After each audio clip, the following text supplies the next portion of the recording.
Hermanos, si tienen sus Biblias, les voy a invitar a abrirlas a la corta epístola, pero como estamos viendo, muy importante epístola de Judas, el penúltimo libro de la Biblia, Judas. Nos encontramos en este estudio cuyo tema se encuentra tal vez encapsulado en el versículo 3. Nos dice el versículo 3, amados, por el gran empeño que tenía en escribiros acerca de nuestra común salvación, he sentido la necesidad de escribiros exhortándoos a contender ardientemente por la fe que de una vez para siempre fue entregada a los santos. La fe, el cuerpo de doctrina, la fe cristiana. Y la razón específica que Judas nos dice que debemos contender es lo que él indica o escribe en el versículo 4, porque algunos hombres se han infiltrado encubiertamente, los cuales desde mucho tiempo antes estaban marcados para esta condenación, impíos, que convierten la gracia de nuestro Dios en libertinaje y niegan a nuestro único y soberano y Señor Jesucristo. Lo que aquí observamos es que la iglesia, los redimidos, se encuentran en una guerra continua con aquellos que son enemigos del Evangelio, enemigos de la fe. Y hemos notado que estos enemigos son enemigos internos, en particular, de los cuales Judas nos habla. Se han infiltrado, dice, y se disfrazan o se hacen pasar por amigos de la fe, pero son enemigos. Estos yo los llamaría son comandos satánicos que se han metido dentro de las filas de la iglesia cristiana. Esto no nos debe sorprender, sin duda, porque el apóstol Pablo nos dice que existen en la iglesia obreros fraudulentos que se disfrazan como apóstoles de Cristo, en 2 Corintios, ¿se acuerdan? Y no es maravilla, dice Pablo, porque el mismo Satanás se disfraza como ángel de luz. Así que no es extraño si también sus ministros, sus comandos, se disfrazan como ministros de justicia, cuyo fin será conforme a sus obras. Es obvio que los enemigos de Cristo, los enemigos de la iglesia, no van a venir disfrazados de enemigos, porque Satanás mismo, quien los envía, se disfraza como ángel de luz. Y dice Pablo, es obvio que aquellos que pertenecen y siguen el mando de su jefe, Satanás, van a hacer lo mismo, se van a introducir y se van a ver como uno de nosotros. La iglesia visible, la iglesia cristiana visible, es la muchedumbre que compone la cristiandad. Es enorme. Católicos romanos, ortodoxos, ya sea rusos como griegos, todas las denominaciones protestantes, etcétera. La cristiandad es la iglesia visible y es enorme en el mundo. Pero en esta iglesia visible se encuentra la iglesia invisible, que se compone ¿de quiénes? De aquellos que han sido redimidos por el Señor. Aquellos que son los verdaderamente creyentes, hijos de Dios, y a estos, Judas dice, tienen la responsabilidad de contender ardientemente por la fe. La mayor parte de la iglesia visible es un grupo apóstata, hemos dicho, quienes han abandonado la verdad del Evangelio. Algunos finalmente se convierten en desertores de la iglesia, otros aún permanecen dentro de las filas cristianas, pero son inconversos o apóstatas en sus corazones. Cristo dijo, ¿se acuerdan? Hablando de la iglesia visible, que en aquel día muchos vendrán a mí y me dirán, Señor, Señor, no hicimos esto en tu nombre, no hicimos milagros en tu nombre, no profetizamos en tu nombre, no echamos aún fuera demonios, hicimos milagros en tu nombre, etcétera. Eran parte de la iglesia visible, pero Jesús les dirá, nunca os conocí. ¿Se acuerdan? Apartados de mí, obradores de maldad. Muchos permanecen en la iglesia, pero son falsos apóstatas de corazón. Otros abandonan las filas de la iglesia y son apóstatas en práctica.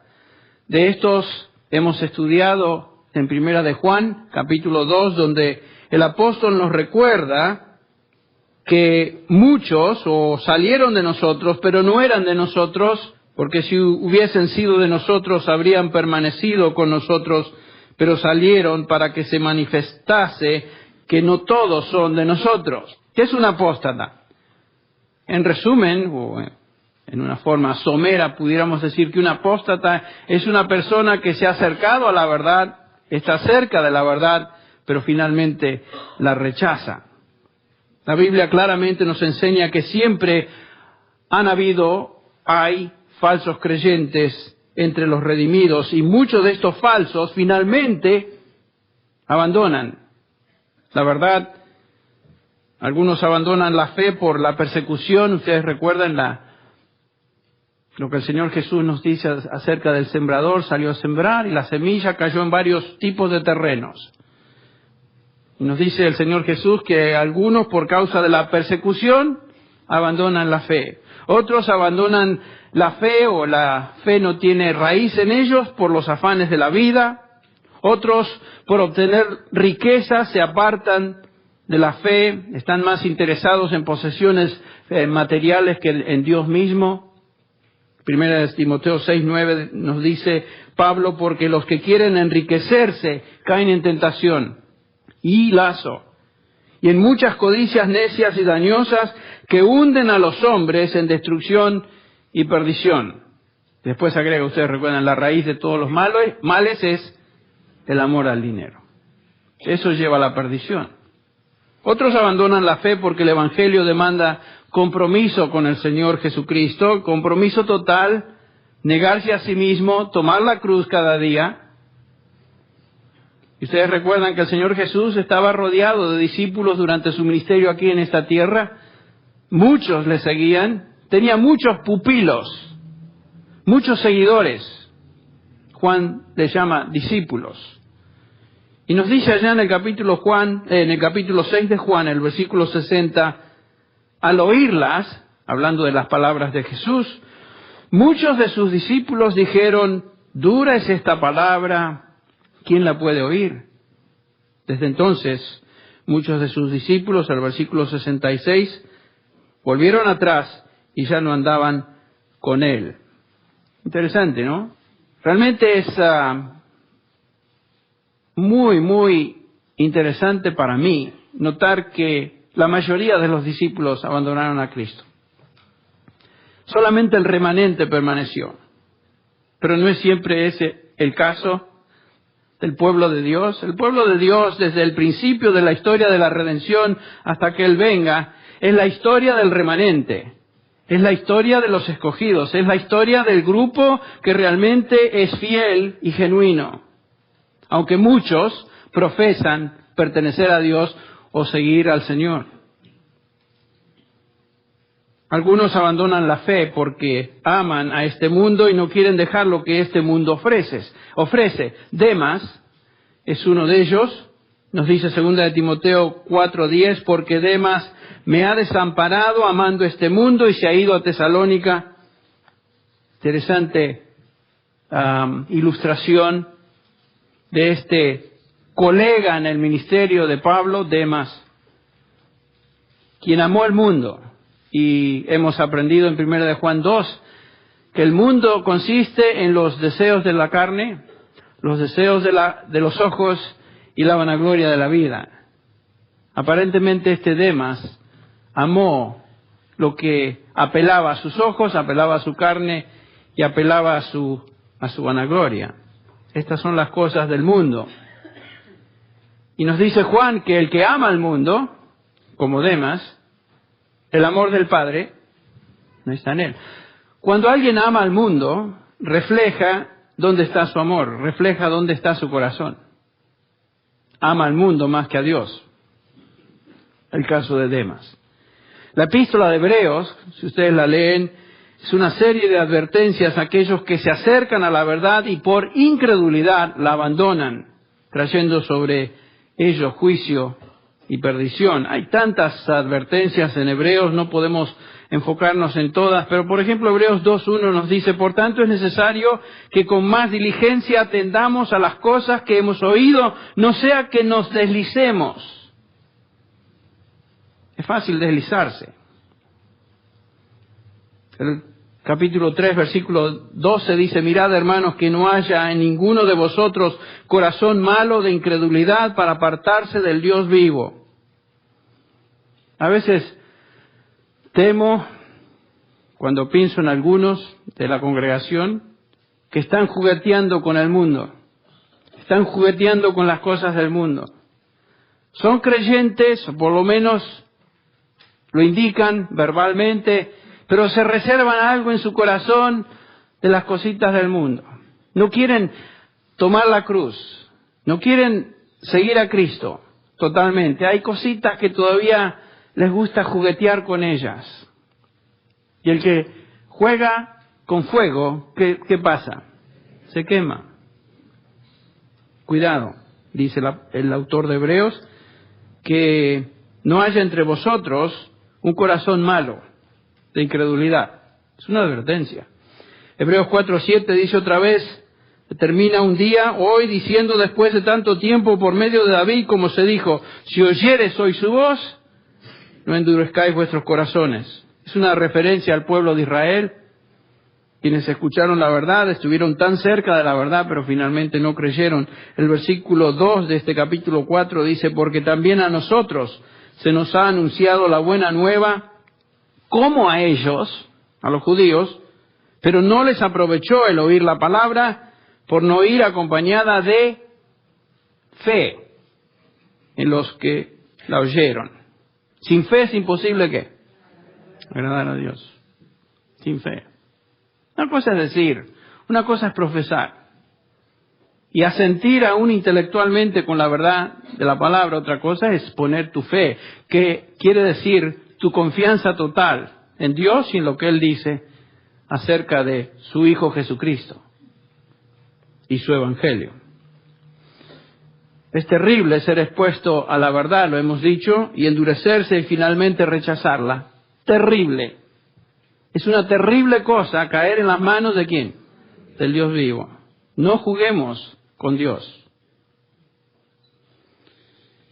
Y no es cierto que la mayoría de la gente que están expuestas al Evangelio finalmente lo rechazan. La mayoría de la gente. La mayoría.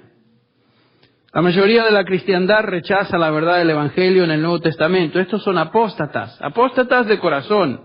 Han abandonado la verdad, aunque estaban tan cerca de la verdad. O están, porque algunos todavía se encuentran dentro de la iglesia. Entonces Judas nos exhorta a contender por esta verdad y nos dice el porqué, en los versículos 3 y 4. En los versículos 5 al 7, Judas advierte ahora a los apóstatas, aquellos que se han infiltrado en la iglesia, en cuanto a lo que les espera, diciendo que han sido destinados para condenación. Judas habla de destrucción en el versículo 5, juicio en el versículo 6, castigo y fuego eterno en el versículo 7. El tema de estos tres versículos es la destrucción de los apóstatas.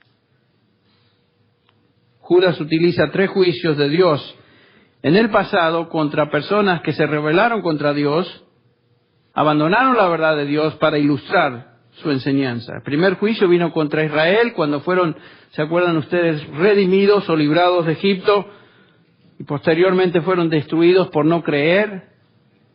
Otro juicio involucró a ángeles caídos, que vamos a hablar de eso hoy. Y el tercer ejemplo también, del cual hablaremos, es gentiles en Sodoma y Gomorra. Estos tres ejemplos se encuentran en el Antiguo Testamento y Judas simplemente les recuerda a estos hermanos a los cuales él se dirige en el versículo 5, quiero recordaros ya que una vez lo habéis sabido. En otras palabras, Judas no les está dando información nueva, simplemente recordarle lo que ellos ya conocían del Antiguo Testamento. Israel fue redimido, rescatado de la esclavitud de Egipto. Los oyentes o lectores de esta epístola conocían eso, pero esta generación que fue liberada de Egipto, pasó el resto de su vida en el desierto de Sinaí y finalmente fueron destruidos a causa de su incredulidad, como nos dice el autor de Hebreos. Nunca entraron a la tierra prometida, la tierra que Dios había prometido a Abraham, a Isaac y a Jacob. Y lo triste es, cuando llegamos a ese punto en Éxodo, que ni aún Moisés entró, ni su hermano Aarón. Aarón por su pecado y Moisés por su pecado, por su orgullo de haber golpeado la roca, la piedra, que el Señor simplemente le había dicho, toca a la piedra y agua saldrá. Moisés, iracundo como era, decidió golpear y desobedeció y por esa razón no entró a la tierra prometida. Solamente 2 entraron de esa generación, Josué y Caleb. El resto de 20 años para abajo, ustedes recuerdan, vagó en el desierto y perecieron ahí toda la generación. El Israel visible, en su mayoría fueron apóstatas, expuestos a las promesas de Dios, expuestos a la verdad de Dios, pero finalmente no creyeron y fueron destruidos. ¡Qué lección! Y qué triste estar expuesto a la verdad. Escucharla los domingos, escucharla los miércoles, escucharla por radio, escucharla donde sea y no responder con fe. Estamos amontonando juicio sobre nosotros si no respondemos en fe. Tremendo ejemplo. El segundo ejemplo o ilustración que Judas utiliza es la apostasía que se va a ver en los ángeles. El versículo 6 nos habla de esta rebelión. Y los ángeles que no guardaron su dignidad, sino que abandonaron su propia morada, los ha guardado bajo oscuridad en prisiones eternas para el juicio del gran día. ¿De qué está hablando Judas? ¿A qué se refiere? Específicamente, ¿a qué se refiere en el Antiguo Testamento, ya que estos oyentes estaban familiarizados con lo que él está diciendo? Se han dado varias explicaciones, 3 en particular, sobre lo que esto significa. De referencia, algunos dicen, se refiere a algo de lo cual no conocemos nada. No conocemos nada, dicen ellos, pero esta explicación pasa por alto el versículo 5, que nos dice que él les escribe sabiendo que ellos conocían al respecto. O sea que los recipientes de esta epístola conocían lo que Judas está escribiendo, lo habían sabido, refiriéndose al Antiguo Testamento. Otros dicen que esto se refiere a la caída de Satanás y sus seguidores, que se describe por supuesto en Isaías capítulo 14 y Ezequiel 28. Pero lo que sabemos es que Satanás y sus seguidores, 1/3 de los ángeles del cielo, no están hoy bajo prisiones, están hoy sueltos y están llevando a cabo su obra macabra a través del mundo. O sea, Satanás está suelto, sus demonios andan sueltos. O sea, no se puede referir a eso. Algún día Satanás y sus ángeles van a ser encarcelados durante el milenio. Ustedes recuerdan eso, de lo cual nos habla Apocalipsis. No creo entonces que esto se refiera a Satanás y a sus demonios que se rebelaron en aquella gran rebelión del cielo. Entonces, ¿qué tiene en mente Judas? ¿A qué se refiere? ¿A qué ángeles? ¿A qué evento en el Antiguo Testamento particularmente se refiere Judas? Bueno, entonces tenemos que examinar la tercera explicación del versículo 6. Noten que para empezar que Judas dice en el versículo 7 que estos ángeles hicieron algo semejante a lo que ocurrió allá en Sodoma y Gomorra. Como Sodoma y Gomorra y las ciudades vecinas, las cuales de la misma manera que aquellos, ¿cuáles aquellos? Los ángeles del versículo 6, puesto que ellas se corrompieron y siguieron carne extraña, Reina Valera dice, habiendo fornicado e ido en pos de vicios contra naturaleza. Esta es la referencia a Sodoma y Gomorra. Y obviamente tiene específicamente el sentido de fornicación fuera de lo normal. La palabra es ex-porneo. Porneo, donde sacamos nuestra palabra pornografía, fornicación. Ex, fuera de, o sea, más allá de lo normal. Fornicación fuera de lo normal, dice Judas, siguiendo carne extraña, sarcos, héteras, otra carne. Una obvia referencia entonces a la homosexualidad. Un pecado fuera de la naturaleza humana. Aunque algunos dicen hoy que, bueno, para algunos es normal ser homosexual, la Biblia nunca declara eso. La Biblia siempre declara ese pecado como un pecado fuera de lo que es normal o natural. Allá en el capítulo 1 de Romanos, el apóstol Pablo nos recuerda algo al respecto. Nos dice el versículo 26 del capítulo 1, por esta razón Dios los entregó a pasiones degradantes, porque sus mujeres cambiaron la función natural, noten ahí, por la que es contra naturaleza, está hablando de lesbianas, la homosexualidad entre mujeres. Dice que Dios las entregó a pasiones degradantes, cambiando lo natural con lo que va en contra de naturaleza. ¿Ven? La misma idea, el versículo 27, de la misma manera también los hombres, ahora está hablando de varones, abandonando el uso natural de la mujer, se encendieron en su lujuria unos con otros, cometiendo hechos vergonzosos, hombres con hombres, y recibiendo en sí mismos el castigo correspondiente a su extravío. Es obvio que la Biblia declara que la homosexualidad, el pecado de tener relaciones sexuales con su propio sexo, es una aberración, es una cosa que va en contra de lo que Dios naturalmente hizo y creó. Claro, hoy no es políticamente correcto hablar de eso y todo el mundo se ofende. ¿Saben qué? Que se ofendan, perdón. Pero esto es lo que Dios dice. Esto es lo que la Biblia declara. Esto es ex-porneo, fornicación fuera de lo natural. Entonces el pecado de los ángeles del versículo 6 es semejante, nos dice Judas, a lo que fue fuera de lo normal en contra de la naturaleza que los hombres de Sodoma y Gomorra llevaron a cabo. Estos ángeles, nos dice Judas, abandonaron su morada y descendieron envolviéndose en actos sexuales fuera de lo normal. Pero ¿dónde encontramos esa referencia en el Antiguo Testamento? Esa es la pregunta. Vean por unos minutos conmigo el capítulo 6 de Génesis. Capítulo 6 de Génesis. Y a esta narración se refiere Judas. A estos ángeles Dios ha guardado, dice Judas, en prisiones eternas para que no vuelvan a hacer lo que este pasaje nos describe aquí. La perversión absoluta de esto. Aconteció que cuando comenzaron los hombres a multiplicarse sobre la faz de la tierra y les nacieron hijas, está hablando de la multiplicación normal de hombres, que viendo los hijos de Dios, tengan eso en mente, hijos de Dios, que las hijas de los hombres eran hermosas, tomaron para sí mujeres, escogiendo entre todas. Noten que aún Moisés, el autor del Pentateuco, hace una comparación entre los hijos de Dios, una frase muy técnica, y las hijas de los hombres. Dijo Jehová, no contenderá mi espíritu con el hombre para siempre, porque ciertamente él es carne, mas serán sus días 120 años.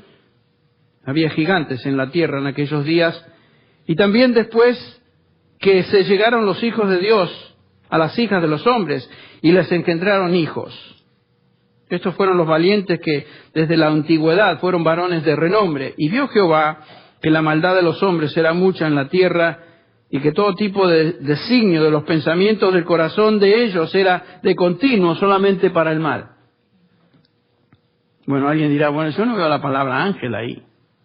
No, usted no la ve, pero esa frasecita, hijos de Dios, nos indica qué es lo que Judas o qué es lo que el autor de Génesis, Moisés, nos está enseñando. Estas palabras se usan en el Antiguo Testamento con la excepción de Oseas 1:10, para referirse a ángeles,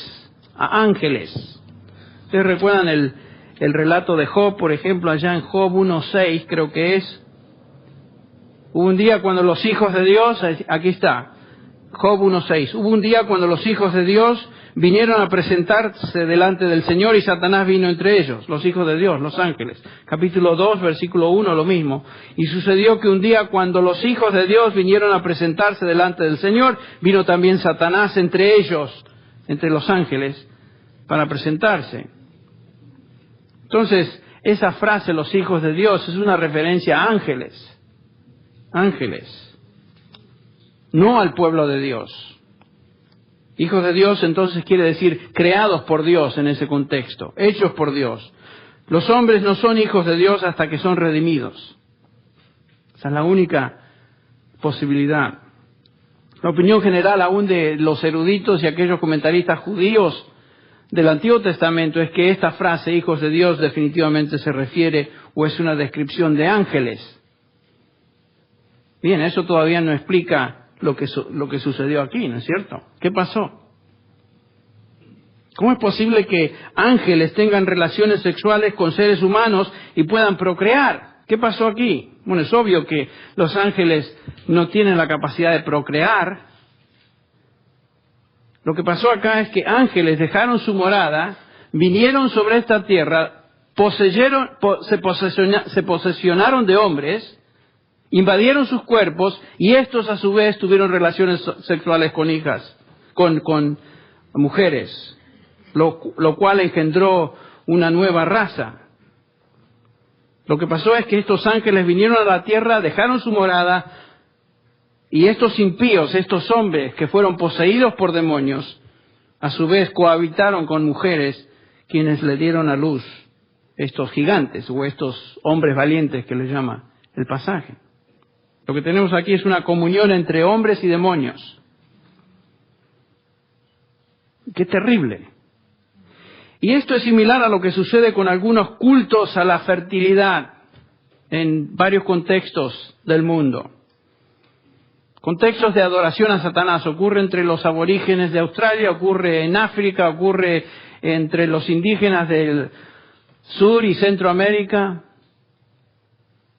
Esto es invitar a demonios a poseerlos y de esa manera tener relaciones sexuales con mujeres.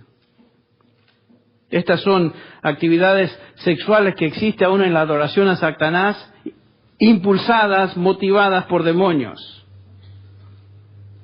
Nosotros tenemos una idea muy ridícula en general pensamos que eso no existe, que Satanás es una figura simpática vestida de rojo con un tridente haciendo diabluras. No, Satanás y sus demonios tienen motivos muy perversos, muy macabros. Y por supuesto, lo que Dios crea, Satanás trata de destruir. Lo que Dios hace, Satanás trata de imitar y hacer de eso una caricatura de lo real.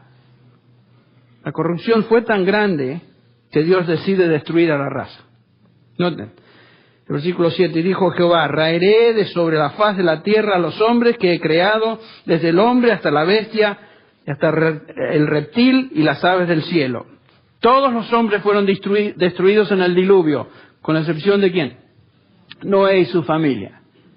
Otra vez, siempre la historia de la redención es la historia del remanente. Siempre Dios tiene un remanente.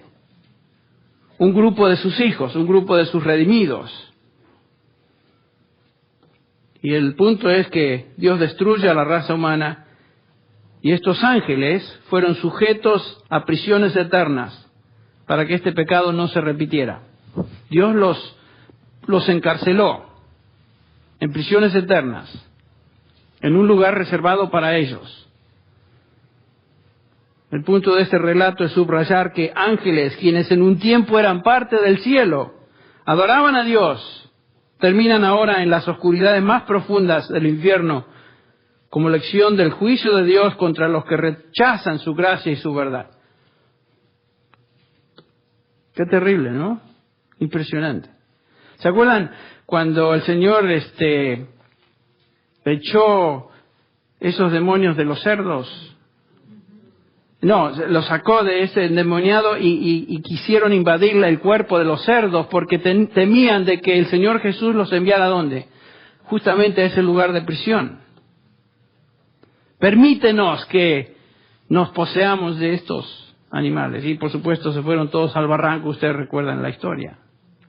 Fueron destruidos. ¿Cómo es posible que ángeles del cielo desciendan y caigan en tal rebelión y terror? La verdad que yo no sé, pero la Biblia nos dice que sucedió. Lo cierto es que sucedió, y ahora Judas también, como Pedro, nos dice: porque si Dios no perdonó a los ángeles que pecaron, sino que arrojándolos al infierno los entregó a prisiones de oscuridad para ser reservados al juicio. Esas son palabras de Pedro, que es una obvia referencia a la misma referencia de la cual nos habla Judas. El punto es este, que Dios siempre castiga la rebelión. Dios siempre la castiga. Y particularmente aquellos que se han acercado a Él, se han acercado a su verdad. Dios la castiga de una manera singular. Lo vemos en el ejemplo de la nación de Israel, los ángeles, y ahora la tercera ilustración, en el versículo 7, la rebelión de los gentiles en Sodoma y Gomorra. Otra vez leemos el versículo 7, como Sodoma y Gomorra y las ciudades vecinas, las cuales de la misma manera que aquellos, los ángeles, habiendo fornicado e ido en pos de vicios contra naturaleza, fueron puestas por ejemplo, las dos ciudades, sufriendo el castigo del fuego eterno. Noten que Judas une los dos casos, las dos ilustraciones, versículo 6 y versículo 7, los ángeles y Sodoma y Gomorra. Y él nos dice que los cuales, de la misma manera que aquellos, fueron puestas por ejemplo. La gente de Sodoma y Gomorra se comportó igual que los ángeles mencionados. Se entregaron a fornicación contra naturaleza. Su patrón de perversión es similar al abandono de lo normal y la entrega que es en contra de lo que es normal y natural. La terrible historia de Génesis 18 y 19 es la historia de Sodoma y Gomorra. La gente de estas ciudades conocía acerca de Dios, es obvio. Conocían el testimonio de Abraham, conocían el testimonio de Lot en medio de ellos, quien, ustedes recuerdan, escogió ir a estas ciudades. Pero sin embargo estos individuos rechazaron el testimonio de Dios, rechazaron a sus siervos y se entregaron a una vida que es increíblemente difícil de entender. Porque dice el capítulo 19, si quieren seguir conmigo, el capítulo 19 de Génesis, algo muy interesante en cuanto a esto. Comienza el relato diciéndonos que llegaron pues los dos ángeles a Sodoma al caer la tarde, cuando Lot estaba sentado a la puerta de Sodoma. Aquí llegan dos ángeles a visitar a Lot. A menudo en el Antiguo Testamento notamos la presencia de ángeles que se convierten en seres visibles, como nosotros. Y a veces, sin saberlo, que estaban frente a ángeles, los individuos conversan y se tratan con estas personas como si fueran seres humanos. Al verlos, dice, Lot se levantó para recibirlos y se postró rostro en tierra. Aparentemente inmediatamente Lot reconoció que estos dos eran enviados de Dios, eran ángeles de Dios. Y Lot les dice: he aquí ahora, señores míos, os ruego que entréis en la casa de vuestro siervo, y paséis en ella la noche, y lavéis vuestros pies, una común práctica en el Medio Oriente. Entonces os levantaréis temprano y continuaréis vuestro camino. Pero ellos dijeron: no, sino que pasaremos la noche en la plaza. Él, sin embargo, les rogó con insistencia, y ellos fueron con él, y entraron en su casa, y les preparó un banquete, y coció pan sin levadura, y comieron. Están compartiendo un tiempo juntos. Dice el versículo 4, aún no se habían acostado cuando los hombres de la ciudad, noten, aquí vienen, esta horda de perversos. Los hombres de Sodoma rodearon la casa, tanto jóvenes como viejos. Imagínense. todo el pueblo sin excepción, y llamaron a Lot y le dijeron, ¿dónde están los hombres que vinieron a ti esta noche? Sácalos para que los conozcamos. Ajá, la palabra conocer es la misma palabra que se utiliza para tener relaciones sexuales. Sácalos para que tengamos relaciones sexuales con ellos. Estos tipos eran un grupo de pervertidos homosexuales o bisexuales o de todo. El punto es que querían violar sexualmente a estos dos visitantes, huéspedes de Job. Sin duda eran esbeltos, ángeles, buenos mozos, me imagino, perfectos, de apariencia, no sé. Y estos sinvergüenzas quieren tener relaciones con ellos. Entonces Lot salió, el versículo 6, a ellos a la entrada y cerró la puerta tras sí y dijo, hermanos míos, miren cómo habla este. Acuérdense que Lot había decidido ir a Sodoma y Gomorra. De alguna manera, estoy convencido que Lot fue influenciado por esta perversa sociedad. Y les voy a decir por qué en un segundo. Hermanos míos, ¿qué hermanos míos? Ni primos, ¿no? Hermanos míos, os ruego que no obréis perversamente. Ya sabía Lot lo que traían en mente estos tipos, además que habían dicho queremos tener relaciones sexuales. Es obvio que Lot entendía lo que estos impíos querían hacer, violar a estos huéspedes. Y Lot dice algo que realmente no entiendo. Francamente no lo entiendo. Yo creo que estaba tan turbado y tan tal vez influenciado por la atmósfera perversa de la sociedad en que vivía, que dice algo que ustedes, si nunca lo han leído, se les va a caer el cabello al leerlo ahora. He aquí, dice Lot, tengo 2 hijas que no han conocido varón. Permitidme sacarlas a vosotros y hacer con ellas como mejor os parezca. ¿Qué papá era este, no? Imagínense. Pero no hagáis nada a estos hombres, pues se han amparado bajo mi techo. Sin duda los del Medio Oriente tenían una actitud muy protectora y especial para sus huéspedes. Pero ofrecer a sus hijas, como les digo, pienso que Lot había sido contaminado con la actitud carnal y perversa de la sociedad en la cual él escogió vivir. Mas ellos dijeron, hazte un lado, estos tipos. Y dijeron además, este vino como extranjero y ya está actuando como juez. Ahora te trataremos a ti peor que a ellos. Y acometieron contra Lot y estaban a punto de romper la puerta. Ah, sí, estás defendiendo, ahora vos también vas a caer en lo mismo. Y noten que dicen, este viene acá a juzgarnos a nosotros, este santito que se cree seguidor de Dios, como si él fuera superior. Entonces, el pecador siempre es así, ¿eh? El pecador defiende su pecado, justifica su pecado, y cuando alguien representa a Dios o representa lo que es justo, inmediatamente en lugar de someterse, ¿qué sucede?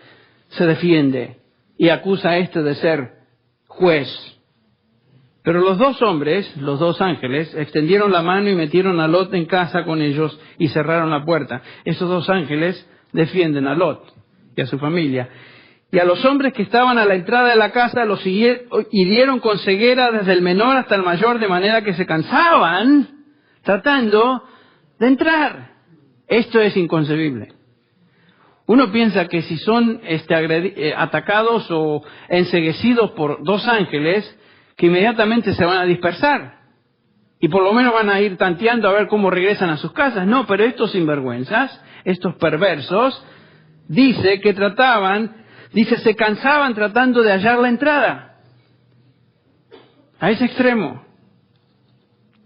Los ángeles demuestran su poder y ciegan a estos individuos.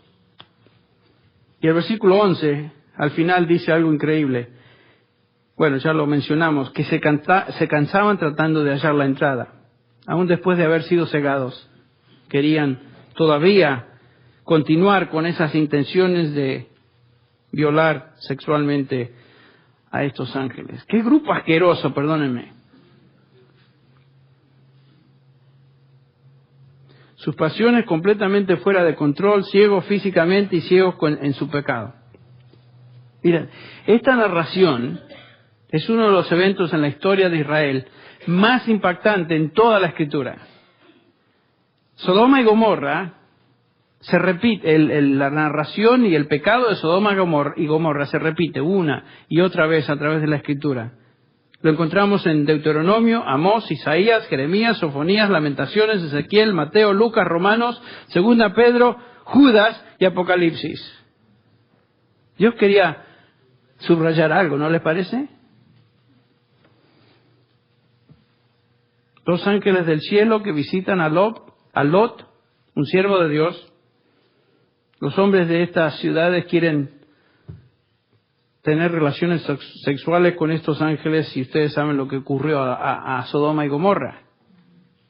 Dice Génesis 19:24, entonces Jehová, o el Señor, hizo llover sobre Sodoma y Gomorra azufre y fuego de parte del Señor desde los cielos, y destruyó aquellas ciudades y todo el valle y todos los habitantes de las ciudades y todo lo que crecía en la tierra. Las ciudades fueron incineradas por Dios. Esa es la actitud de Dios para con ese pecado. Estaba leyendo hace un tiempo de un grupo de homosexuales que decían que el pecado de Sodoma y Gomorra fue la inhospitalidad. Ah, sí. Y Dios entonces incineró a dos ciudades porque no fueron hospitalarios. Miren hasta qué colmo va la gente a inventar cosas. Dicho cataclismo, nos dicen los arqueólogos, entre paréntesis, que existen evidencias en esta zona de una ruptura tremenda en la tierra donde estas ciudades se encontraban. Este cataclismo indica que también hubo una explosión subterránea de gas que literalmente levantó todo el valle y enterró a todos estos individuos bajo la tierra. O sea, en una hora se acabó todo. Dios los enjuició. Sufrieron, dice Judas, el castigo de fuego eterno. Fueron literalmente quemados físicamente y hoy están sufriendo el castigo eterno en el infierno. Apocalipsis 19 describe una imagen parecida al fuego que estas ciudades experimentaron. Apocalipsis 19 dice que la bestia fue apresada, hablando de Satanás y la bestia, y con ella el falso profeta que había hecho delante de ella las señales con las cuales había engañado a los que la recibieron la marca de la bestia y habían adorado su imagen. Estos dos fueron lanzados vivos dentro de un lago de fuego que arde con azufre. Una parecida descripción.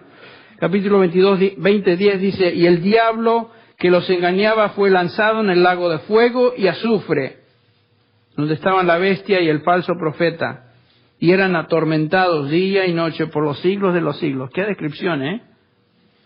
Capítulo 21 de Apocalipsis, versículo 8, pero los cobardes, los incrédulos, los abominables y homicidas, los fornicarios, los hechiceros, los idólatras y todos los mentirosos tendrán su parte en el lago que arde con fuego y azufre, que es la muerte segunda. Qué descripción, ¿eh? No solamente estos perversos de Sodoma, todos estos pecadores que aquí acabamos de enumerar. Este es el infierno que espera a los pecadores, a aquellos que rechazan la verdad de Dios y particularmente a aquellos que se acercaron a esa verdad pero finalmente se apartaron. Como les dije, es sobrio, es aterrador. Terrible cosa es caer en manos del Dios vivo. Terrible cosa. La descripción que encontramos en Judas por medio de estos tres ejemplos de juicio constituyen entonces una advertencia a los apóstatas, los que están jugueteando entre la fe o continuar en el mundo como estaban. Esta es una advertencia a los que están al borde entonces de abandonar la fe. Siempre en toda iglesia, en toda congregación, en toda muchedumbre, hay gente que se acerca a la iglesia, se acerca a la verdad de Dios, pero están en el borde. Están en el borde. Y algunos se mantienen en el borde por mucho tiempo. ¿Dónde estás tú? ¿Dónde estás tú? Estos ejemplos también son recordatorios para nosotros como cristianos de la importancia entonces de contender por la fe. Hoy no es popular confrontar al pecador con su condición de enemistad contra Dios, su condición de condenación eterna y en camino al infierno. Hoy no es popular hablar de eso. Hoy es popular presentar un evangelio liviano, superficial, que no ofenda mucho, e invitar a la gente de alguna manera a salvación. Pero para experimentar salvación el hombre tiene que saber que se encuentra en una condición de perdición, ¿no es cierto? Una condición de muerte espiritual por causa de su pecado. Y si no se arrepiente y abandona su pecado y sigue a Cristo tomando su cruz, va a terminar en fuego eterno. Eso es lo que la Biblia dice. Si presentamos un evangelio ligero o incompleto, ¿saben lo que estamos haciendo? Estamos contribuyendo a la apostasía. Estamos contribuyendo a que las iglesias estén llenas de personas que profesan cristianismo, pero realmente no conocen al Señor. En su mayoría no entienden el evangelio, ingenuamente piensan que son cristianos porque han pasado al frente en alguna reunión, o han firmado una tarjetita, o han tomado alguna decisión pasada en alguna conferencia X sin saber mucho lo que estaban haciendo porque el mensaje era tan lavado. Y estuve presente en tantas veces, tantas iglesias donde se presenta un mensaje y la gente pasa al evangelio, al frente después de la invitación, y uno se rasca la cabeza, pero ¿para qué pasan? ¿Qué es lo que les motiva? ¿Por qué van al frente? ¿Saben por qué van al frente? No porque el mensaje los convenció de pecados, porque el mensaje no tenía ese mensaje. Los convenció el individuo con su carisma, y sus gritos, y sus lloros, y sus aspavientos, y su drama. Eso es lo que hacen. Cuando les pregunta, ¿por qué viniste? Bueno, me dijo el tipo que pasara al frente. Y muchos van al frente. Ustedes han estado en conferencias, y no estoy acusando al doctor Billy Graham, pero muchos de los que pasan al frente siguen a otros que van moviéndose. Y siguen, y ha ocurrido tantas veces que le pregunta, ¿por qué viniste? Bueno, es que me emocionó la reunión y vi que todo el mundo pasaba y yo pasé también. Pero no han entendido el evangelio. No han entendido el evangelio. Lo vital entonces es presentar el evangelio que el Nuevo Testamento presenta, y ¿saben qué? Luchar ardientemente por esa fe. El contenido doctrinal del evangelio, que fue dado a los santos, nos dice Judas una vez y para siempre. Dios no es tolerante con aquellos que escuchan la verdad y luego se apartan de ello. Lo demostró con estos tres casos: Israel, los ángeles y Sodoma y Gomorra. Habrá un juicio eterno, ¿saben ustedes? Y nadie terminará en ese lugar infernal que no merezca estar allí. Eso es lo que la palabra de Dios nos enseña. El que tenga oídos para oír, entonces, oiga. Vamos a orar. Padre, venimos delante de tu presencia pidiendo que tengas misericordia de personas que escuchan este mensaje y no se arrepienten. Señor, y ayuda a tu pueblo, a aquellos que te pertenecemos, Señor, a cobrar ese sentido de urgencia, de defender, luchar ardientemente por esta fe del Evangelio. Señor, líbranos de ser negligentes, de ser flojos, de ser perezosos en nuestra relación contigo, en el conocimiento de tu palabra, en compartir nuestra fe a otros. Señor, ayúdanos a tomar conciencia de esto y hacerlo con toda diligencia. Y Señor, aquellos que han escuchado esta palabra y todavía no te conocen, que hoy sea el día de salvación en sus vidas. Pedimos, Señor, que tu Espíritu destruya sus resistencias, que se arrepientan, que se dobleguen delante de ti y digan: Señor, sé propicio a mi pecador, perdóname, sálvame, Señor Jesús. Reconozco mi pecado, reconozco mi rebelión, reconozco que he estado jugando con el mundo, pero hoy, Señor, creo y confío en ti, sálvame. Señor, que esta sea la oración de muchas personas que escuchan este mensaje. por Cristo Jesús. Amén.